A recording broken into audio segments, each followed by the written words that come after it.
13 on your sidelines. Sponsored by Rand Insurance Group, a better path forward. Hello, everyone, and welcome to another episode of Sidelines Plus, the show where we catch up on all the high school highlights and headlines you might have missed throughout the week that was. I'm Matt Gard. And I'm Jacob Seus. Maddie not here tonight. She left us hanging. Yeah, you said she might be tending to her goat farm? Tending to her goat farm out in Grand Haven, the Monroe family goat farm. But we will go on. Yes, we will. Here's what we've got coming up on this week's episode. So you've heard the West Michigan Whitecaps, but what about the Rolling Whitecaps? Plus the Meijer LPGA Classic for Simply Give. That's going on this week. We talked with some of the women getting ready to hit the links over at the Blythefield Country Club, and the high school spring sports playoffs. They continued. We have softball, soccer, lacrosse, all those good highlights to share with you on this episode. And Jacob, we start with lacrosse because two local teams had the chance to play in a state championship. The East Grand Rapids boys faced the defending champions from Detroit Country Day on Friday. EGR got down to business from the get-go. First quarter, they're already up 3-1. Gavin Buck hits his third goal of the game. That's right, he had a hat trick in the first quarter. Things would really get out of hand in the third. Gavin Buck's brother Dylan firing it in. That gives him a hat trick also. It would make it 12-5 Pioneers. And then get this, less than 10 seconds after that, Caden Goose hits another one, giving East its largest lead of the night. I hope his friends really do from that. there. They do. I heard it in the stands. There you go. East wins by a final of 15-10. The star of the game, Gavin Buck, was quick to give credit to his teammates. Yeah, growing up, I mean, we have so much chemistry, so much winnings as a team. We just needed it and wanted it so bad. It's been so many years in the working, and I can't say how proud I am of this team.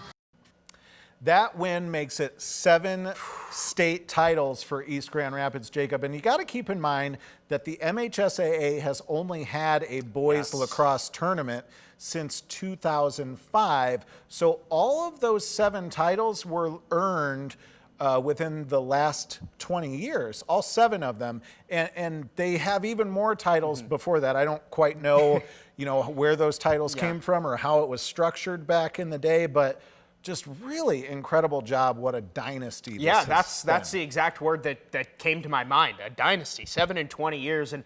How about those Buck brothers, Dylan and Gavin? I mean, every highlight that we showed, every playoff game we went to, it was those two. I mean, of course, this is such a well-rounded team, but, it was multiple goals each and every night, and they get to finish their career together with a state championship. Gavin going off to college next year. Dylan, he's going to be a senior, but this team had a lot of underclassmen, too, so it's just going to continue get better. to grow for those special Pioneers. stuff. Very exciting. And how about a girls' state title game? Catholic Central, Detroit Country Day. From the beginning, the Cougars get on the board early. That's one heck of a way to start the game. We move on later. It's 3-1 shot from range. The Cougars would add another one. This one not over yet. Catholic Central extends the lead some more. They were up 5-2 in the early goings, but we jump to the second half. Country Day is going to get back into this game, tying things, and then Country Day would take over. It's 9-8, one last chance to stay alive in the final seconds. Catholic Central would get the goal, and we were headed to overtime, but in that extra frame, Country Day is going to get the job done with the overtime winner. Cougars can't get the answer. Heck of a season for Grand Rapids Catholic Central, but they do fall short. They were the state runner-ups with a 10-9 loss to Detroit Country Day. And last week we promised you highlights from Rockford's semifinal. They were up 2-1 when Brooke Gordon gets them up 3-1, but Heartland would even things up in the fourth, tied at 5. They would take the lead off the penalty and put Rockford in a 6-5 hole. Under a minute to play, the score is the same, but Kaya Cruzinga gets to the middle of the field, gets it to go. As clutch a goal as you can score. We needed overtime, and in the second OT, Heartland would score with 1:30 to go. That would be your game winner. Heartbreaker for the Rams. They lose 7-6 in the state semifinals. And we turn now to girls soccer, Jacob, where several other teams from West Michigan had a chance to make it to the state final. Yeah, we're going to begin in Division I, Byron Center, Midland. This one for the regional title. Midland would get off to a good start coming off the inbound inbound pass. Mariah Fulcher gets it to go. The Chemics, one of the best names in Michigan, with a 1-0 lead. But BC fights back. Nora Leavitt leaves the Midland defenders in the dust. Puts one past the keeper. That would tie this game at 1. Byron Center would go on to win it 3-2 in overtime. So now we go to the D1 state semifinal game. Byron Center got Northville and Grand Ledge halfway through the first half, scoreless game, but Ellie Leyendecker gets to the outside ahead of 3 Northville defenders. She goes short side for the goal that would go down as the game winner. Byron Center takes it 1-0 over Northville. The Bulldogs advance to the state title game where they'll take on Saline Saturday afternoon, 4 o'clock out in East Lansing. Spring Lake and Grand Rapids Christian. We jump to the second half. Eagles up 1-0. Dangerous free kick for the Lakers, but Molly Hassenrink gets the ball out of harm's way. 2 minutes to play. Lakers still looking for the equalizer, but Rogue Tholen gets a foot on the free kick. She was a brick wall in net. 10 seconds left. One more chance. Another free kick for Spring Lake. Ball is loose. Final seconds. Tholen again. Hey, she's solid. Eagles take it 1-0. The Eagles would go on to face Unity Christian in the state semifinal game halfway through the first half. Scoreless game until Kyla Kobrizki goes through 3 Eagle defenders, steps into one, and picks the top left corner. What a goal! That would go down as the game winner. The Crusaders take it 1-0 and advance to Friday's state title game where they will face New Boston Huron. All right, now over to Division III, Catholic Central and Allegan. First half, great look, but Maya Corbett gets a hand on it. We jump to the second half. Check this out. Loose ball kicked off the Allegan defender, off the crossbar, right into the hands of Corbett. We remain scoreless, but not for long. Moments later, Alex Soltsiak gets a foot on it. That would break the ice just like that. 1-0 Catholic Central. In the final minutes, one last chance for the Tigers, but a big-time save, a state championship save. That's where Catholic Central is headed with a 1-0 win. They will also play Friday afternoon for a state championship. Softball teams across state Michigan also had the chances. Great, we're going lacrosse, soccer, softball. It's a busy time of year. They also had the chance to move on to the state finals this past week. Lots of trophies given out soon. We kick this one off with Wayland taking on South Haven. First inning, Harmony Laker, chopper over third base. That scores 2 runs to put Wayland up 2-0. On to the second. It's going to be Maddie Ludema. Rips one up the middle. That score, the run to put Wayland up 3-0 now. But the big blast came in the top of the 7th when the 3-run homer by Ray Stollard. That would put Wayland up a whopper 7-0. That would be the final score in this one.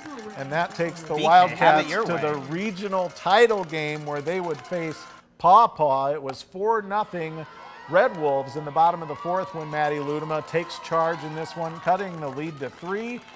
Bottom of the 5th now. Shelby Van Houten rips a double down the left field line. Lainey Wolf barely beats the throw. Check her out. But it is good enough, and that is going to cut the lead to 2. Justin. Yes, Paw Paw would tack on 2 more runs. Lauren McKellar gets the last one on a strikeout. Paw Paw beats Wayland. Final score 6-2, marking the end to the Wildcats postseason. Some other local softball teams that did make the next round of the playoffs. Hudsonville taking down Cedar Springs in the regional semis, Grand Haven in the regional title game, and then Grand Ledge in the state quarterfinals. The Eagles will face Saline on Thursday in that Division I semifinal game. Out in Division III, Ravenna also still alive. They beat Central Montcalm in the regional semis, Calvin Christian in the title game, and then Buchanan in the state quarterfinals. All of those shutout victories. Woo! Ravenna will now move on to the state semifinals. They're going to face Clare on Friday. Jacob, we may still be in spring sports season, but guess how many days there are till high school football? I don't mean to be rude to the other sports because they're all great in their own way. We're always thinking about football. We always get so excited. We're always thinking about 78 days. That's, as of this recording. We're getting close. As of this recording, which we recorded on Wednesday, 78 days. we're really getting to the thick of it. Yeah, and two West Michigan football teams, when they take the field for the 2025 season, they're going to have an upgraded stadium, including Houseman Field. That's the home to two Grand Rapids public schools, Union and Ottawa Hills, and they're getting a new track, upgraded turf, energy-efficient LED lighting. I don't know what that means. Woo! Upgraded locker Sounds rooms, good. expanded parking. Love to hear that. Along with being the home of the Bengals and the Redhawks, Houseman Field, it hosts middle school athletics, graduation ceremonies. Big time work expected to wrap up in September, which right around week 1. So we head to the gridiron because right here on 13 on your side, Saturday night, the Michigan Panthers are going to play in their first ever UFL championship game because the Panthers took down the Birmingham Stallions over this past weekend in the conference title game. Now they're going to take on the DC Defenders, and you'll recognize this guy, Michigan State and Rockford alum Kenny Willekes. He's been a force for the Panthers this year, leading the team with 31 tackles, 3.5 sacks. And now Willekes and the Panthers, they're going to play for a UFL title. Matt, I spoke with Willekes last season. It was his first year with the Panthers. He was hurt for a majority of the season, had an ankle injury, didn't get off to the start here in this UFL that he wanted to. Well, I think year 2's going pretty well for him here. It's good to see him having this rebound, and we knew that he was always capable of this. We saw him get some time in the NFL, but really a great job earning his spot on the Panthers and making the most of it. And we say this all the time, whether it's Isaac Tesla or any of the other guys that have been drafted into the NFL.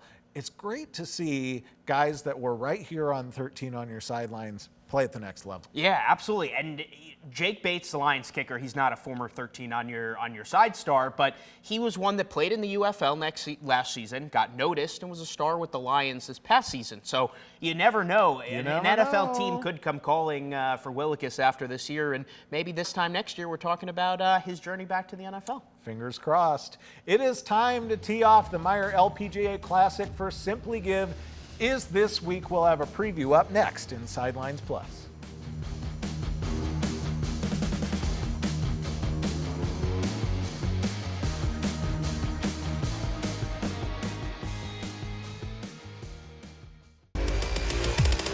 "13 on your sidelines", sponsored by Rand Insurance Group, a better path forward. Welcome back to Sidelines Plus, the Meijer LPGA Classic for Simply Give. Tees off this week, Jacob. Super exciting. And if it's anything like we saw last year, we're in for a treat. Lilia Vu returns to Belmont looking to defend her title after winning last year in a 3-hole playoff. In 2024, you'll remember that was Vu's first tournament coming back from a back injury. You wouldn't have known it. She was terrific, birdieing 4 of her last 6 holes on Sunday to tie Lexi Thompson and Grace Kim 16 under par. On that third playoff hole, Vu birdied once again for the win, while Thompson and Kim both had to settle for a par in second place. Vu's back this year, looking to be the first one to ever go back-to-back, the first one to ever win it twice. Thompson's also back after last year was thought to be her last Meijer LPGA Classic, but she'll be there. 2 headliners in a stacked field, and this week Vu returned to the Blythefield Country Club for the first time since winning the title. She said it was emotional being back here in West Michigan. The win last year kind of showed me that I'm pretty resilient, and I think that means more to me than any of my wins, because coming from an injury is always tougher. You know, you're in such a bad mindset. I didn't know if I could play a tournament again, let alone 18 holes. So I think my mindset and my goals at that point were kind of shifted in a different direction, and I think it was for the better. And yeah, this win last year meant a lot to me. And when that first round tees off, you're going to get to see Hazlitt native and Grand Valley State senior Olivia Stoll. She qualified for the event on the Monday of tournament week. Stoll is also the daughter of Michigan State women's golf coach Stacy Stoll.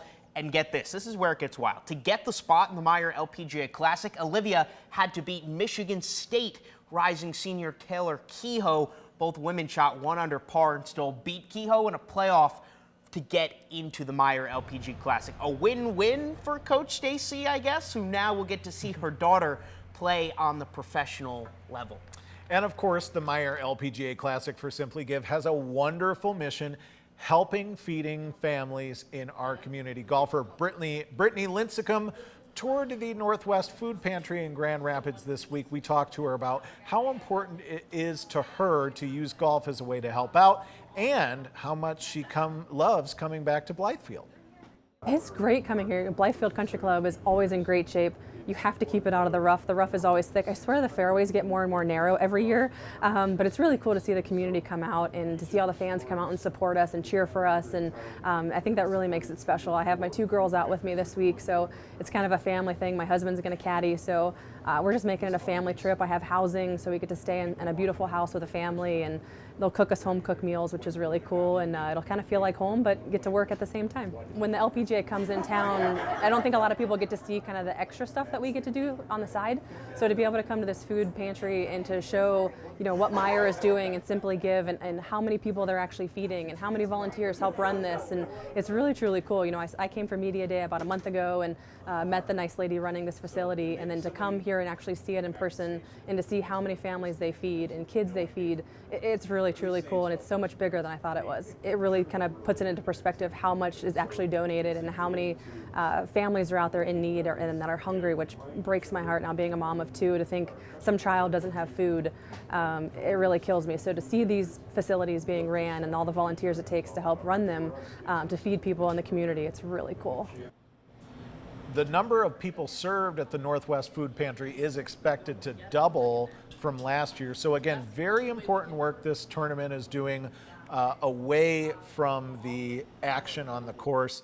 And Jacob, what is an exciting week it is, because we've got state finals. It's crazy. We've got Meijer LPGA Classic. Yeah.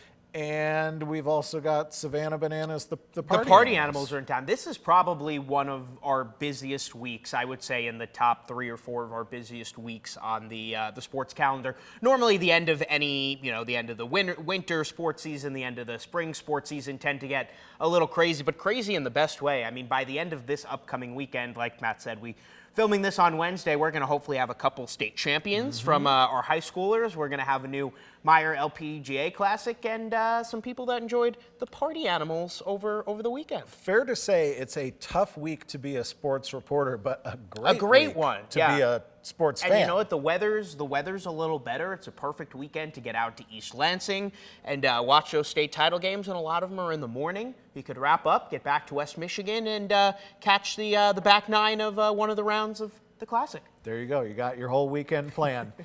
You've heard about the West Michigan Whitecaps, but what about the Roland Whitecaps? Up next on Sidelines Plus, find out what adaptive softball meant for these athletes.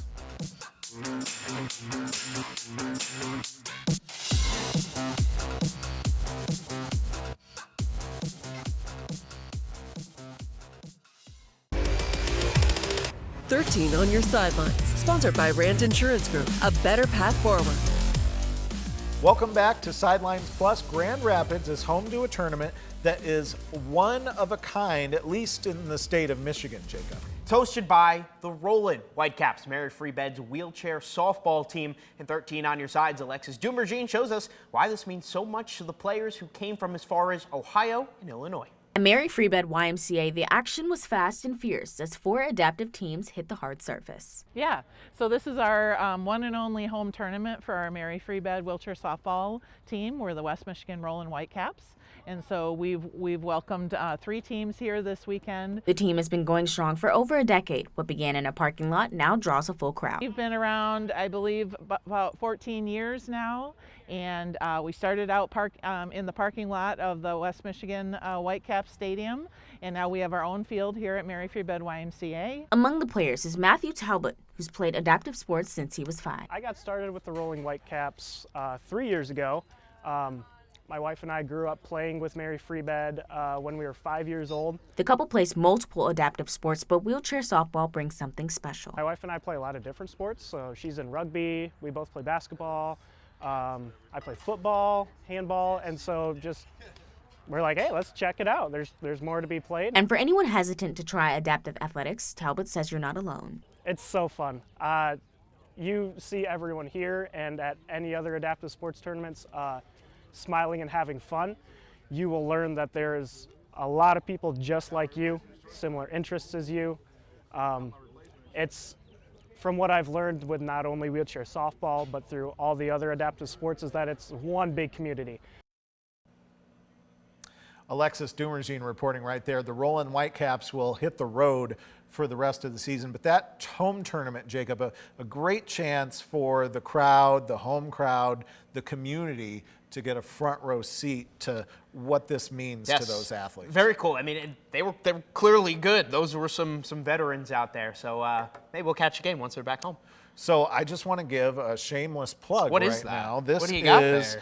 This is a jersey that I have from when I was probably 11 years old. This Detroit's very own Jalen Rose, when he was playing for the Indiana Pacers, he won the most improved player in the year 2000. And my mom dug up that jersey because I am a Pacers fan, and the Pacers, as we speak, are playing basketball on 13 on your side in the NBA Finals against the Oklahoma City Thunder. All right, so here's the connection we're going to make. Pacers, they got a little orange and navy blue going. That is not orange.